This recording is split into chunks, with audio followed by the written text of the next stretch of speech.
Big boss Kannada season 6 ಈಗ 11ನೇ ವಾರದ ಅಂತ್ಯಕ್ಕೆ ಬರುತ್ತಿದೆ. ಜನರಿಗೆ ತುಂಬ ಮನೋರಂಜನೆ ಕೊಡ್ತಾ ಇರೋ ಬಿಗ್ ಬಾಸ್ ಈಗ ತುಂಬ ರೋಚಕತೆಯಿಂದ ಕೂಡಿದೆ. ಈ ವಾರ ಜನರಲ್ಲಿ ತುಂಬ ಕುತೂಹಲ ಮೂಡಿಸಿರೋ ವಿಷಯ ಅಂದರೆ ಈ ವಾರ ಮನೆಯಿಂದ ಯಾರು ಹೊರಗಡೆ ಬರ್ತಾರೆ ಅಂತ. ಕಳೆದ ವಾರ ಅಂದರೆ 10ನೇ ವಾರ ಬಿಗ್ ಬಾಸ್ ಮನೆಯಿಂದ ಮೇಘಶ್ರೀ ಹೊರಬಂದಿದ್ದರು. ಸ್ನೇಹಿತರೆ, ನಾವು ಈ ವಾರ ಅಂದರೆ 11ನೇ ವಾರ ಮನೆಯಿಂದ ಯಾರು ಹೊರಗಡೆ ಬರ್ತಾರೆ ಅಂತ ತಿಳ್ಕೊಳ್ಳೋಣ. ಆದರೆ ಅದಕ್ಕಿಂತ ಮುಂಚೆ ನೀವು ಇನ್ನೂ ನಮ್ಮ ಸ್ವರಾಜ್ ಕನ್ನಡ ಚಾನಲ್ಗೆ ಸಬ್ಸ್ಕ್ರೈಬ್ ಆಗಿಲ್ಲ ಅಂದರೆ ಕೆಳಗೆ ಕಾಣ್ತಿರೋ ಸಬ್ಸ್ಕ್ರೈಬ್ ಬಟನ್ನ ಸಬ್ಸ್ಕ್ರೈಬ್ ಆಗಿ, ಹಾಗೂ ಪಕ್ಕದಲ್ಲೇ ಕಾಣೋ ಬೆಲ್ ಬಟನ್ ಕೂಡ ಪ್ರೆಸ್ ಮಾಡಿ. ಸ್ನೇಹಿತರೆ, ನಾವು ಯಾರು ಎಲಿಮಿನೇಟ್ ಆಗ್ತಾರೆ ಅನ್ನೋ ನೋಡೋದಕ್ಕಿಂತ ಮುಂಚೆ ಈ ವಾರ ಯಾರ್ಯಾರು ನಾಮಿನೇಟ್ ಆಗಿದ್ದಾರೆ ಅಂತ ನೋಡೋಣ. ಈ ವಾರ ಕ್ಯಾಪ್ಟನ್ ಆಗಿರೋ ಆ್ಯಂಡಿಯನ್ನು ಹೊರತುಪಡಿಸಿ ಉಳಿದ ಎಲ್ಲ ಕಂಟೆಸ್ಟೆಂಟ್ಸನ್ನು ಬಿಗ್ ಬಾಸ್ ನೇರ ನಾಮಿನೇಟ್ ಮಾಡಿದ್ದಾರೆ.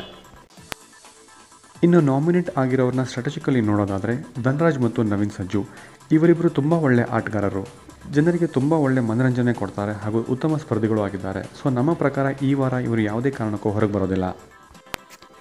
ಇನ್ನು ಶಶಿ ಮತ್ತು ಕವಿತಾ ಇವರನ್ನ ನೋಡೋದಾದರೆ ಇವರು ಕೂಡ ಉತ್ತಮ ಸ್ಪರ್ಧಿಗಳು, ತುಂಬ ಮನೋರಂಜನೆ ಕೊಡೋ ಸ್ಪರ್ಧಿಗಳು ಆಗಿದ್ದಾರೆ ಹಾಗೂ ಇವರಿಗೆ ಅಪಾರ ಸಂಖ್ಯೆಯ ಅಭಿಮಾನಿಗಳು ಸಹ ಇದ್ದಾರೆ.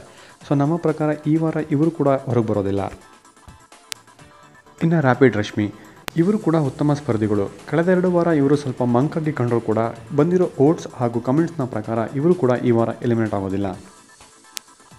ಇನ್ನು ಅಕ್ಷತಾ ಮತ್ತು ರಾಕೇಶ್ ಮುಂಚೆ ಇವರಿಗೆ ಜನರಲ್ಲಿ ಒಳ್ಳೆಯ ಅಭಿಪ್ರಾಯ ಇರಲಿಲ್ಲ, ಆದರೆ ಈಗ ಇವರು ಉತ್ತಮವಾಗಿ ಆಟ ಆಡ್ತಾ ಇದ್ದಾರೆ ಹಾಗೂ ಒಳ್ಳೆ ಮನೋರಂಜನೆಯನ್ನು ಕೂಡ ಕೊಡ್ತಾ ಇದ್ದಾರೆ. ಸೊ ನಮ್ಮ ಪ್ರಕಾರ ಇವರು ಕೂಡ ಈ ವಾರ ಯಾವುದೇ ಕಾರಣಕ್ಕೂ ಹೊರಗೆ ಬರೋದಿಲ್ಲ. ಸ್ನೇಹಿತರೆ, ಇನ್ನು ಉಳಿದಿರೋದು ಮುರಳಿ ಮತ್ತು ಜೀವಿತಾ. ಮುರಳಿಯವರು ಉತ್ತಮ ಸ್ಪರ್ಧಿ ಆದರೂ ಕೂಡ ಇವರು ತುಂಬ ಸ್ಟ್ರಾಂಗ್ ಕಂಟೆಸ್ಟೆಂಟ್ ಅಂತ ಹೇಳೋಕ್ಕಾಗೋದಿಲ್ಲ. ಸೊ ನಮ್ಮ ಪ್ರಕಾರ ಈ ವಾರ ಅಂದರೆ 11ನೇ ವಾರ ಮುರಳಿ ಅವರು ಹೊರಗಡೆ ಬರ್ಬೋದು. ಇನ್ನು ಜೀವಿತಾ ಅವರು ವೈಲ್ಡ್ ಕಾರ್ಡಲ್ಲಿ ಎಂಟ್ರಿ ತೊಗೊಂಡಂಥ ಸ್ಪರ್ಧಿ. ಸೊ ನಮ್ಮ ಅನಿಸಿಕೆ ಪ್ರಕಾರ ಇವರು ಕೂಡ ಹೊರಗಡೆ ಬರೋ ಚಾನ್ಸಸ್ ತುಂಬಾ ಇದೆ. ಸ್ನೇಹಿತರೆ, ಇದು ನಮ್ಮ ಅನಿಸಿಕೆ. ನಿಮ್ಮ ಪ್ರಕಾರ ಯಾರು ಹೊರಗಡೆ ಬರಬೇಕು ಅಥವಾ ಯಾರು ಹೊರಗಡೆ ಬರ್ತಾರೆ ಅನ್ನೋದನ್ನು ಕಮೆಂಟ್ ಬಾಕ್ಸ್ನಲ್ಲಿ ತಿಳಿಸಿ. ನಮ್ಮ ಈ ವಿಡಿಯೋ ಬಗ್ಗೆ ನಿಮ್ಮ ಅನಿಸಿಕೆ ಮತ್ತು ಅಭಿಪ್ರಾಯಗಳು ಏನೇ ಇದ್ದರೂ ಕಮೆಂಟ್ ಬಾಕ್ಸ್ನಲ್ಲಿ ತಿಳಿಸಿ. ಹಾಗೂ ನಮ್ಮ ಈ ವಿಡಿಯೋ ನಿಮಗೆ ಇಷ್ಟ ಆಗಿದ್ದರೆ ಲೈಕ್ ಮಾಡಿ, ಶೇರ್ ಮಾಡಿ ಹಾಗೂ ಸಬ್ಸ್ಕ್ರೈಬ್ ಮಾಡಿ. ಧನ್ಯವಾದ.